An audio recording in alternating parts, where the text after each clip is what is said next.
İstər piyada, istərsə də avtomobillə bu küçədən keçmək xeyli qəlizdir. Şüşə qırıqları, avtomobillərin ehtiyat hissələri və müxtəlif tullantılarla dolu olan bu ərazidən gələn üfunət qoxusu ətrafa yayılır. Görüntülər Suraxanı rayonu Səməd bəy Mehmandarov küçəsindəndir. Ərazidə yaşayan sakinlər buradan keçərək Günəşli qəbirstanlığına və ya Suraxanı parkına yol alırlar.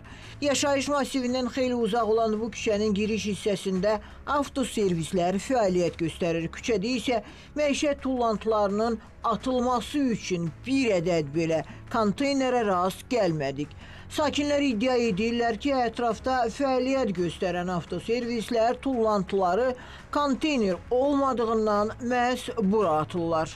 Səməd bəy Mehmandarov küçəsindəyik. Bu küçənin hər iki tərəfi məişət tullantıları ilə doludur. Sakinlərdən öyrəndik ki, gördüyümüz bu küçənin nə sağ, nə sol tərəfində yaşayış məskəni yoxdur.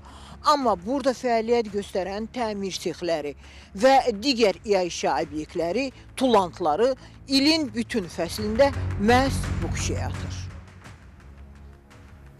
Bu yoldan tez-tez mi istifadə edirsiniz? Bəli, buradan həmişə düşürəm Günəşliyə. Günəşliyə gedəndə, burada yağış yağanda, külək olanda çox bütün zibillərin hamısı qalxır da adamın üstünə canına.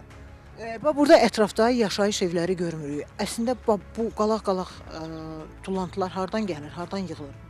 Burada yaşayış yeri yoxdur, amma servislər, zatlar var da. O tərəf servisdir, hər yer servisdir. Nə vaxt olsa həmişə belədir bura, baxıb eləyən yoxdur. Yəni tullantılarla doludur. Bəli, heç kəs baxıb eləmir. Bu yol hara gedir? Neapol dairəsindən hara? Neapol Günəşli qəbirstanlığına gedir. Aha. Özümüz keçirik, özümüz istifadə edirik, ümumiyyətcə bu yoldan istifadə edirik biz özümüz. Yəni gediş-gəliş olan yoldur da? Bəli, gediş-gəliş olur, prosta bu tərəflərdə çox yaşayış olmur. Ərazidə fəaliyyət göstərən avtoservislərin əməkdaşları isə müsahibə verməkdən imtina etdilər. Şifahi olaraq bildirdilər ki, servislərin ətrafında zibil konteynerləri olmadığından tullantıların atılması üçün yer yoxdur. Məsələ ilə bağlı Suraxanı rayon icra hakimiyyəti ilə əlaqə saxlasaq da zənglərimizə cavab verilmədi. Sevinç Vaqif qızı Cabbar Qaryağdıoğlu, Xəzər xəbər.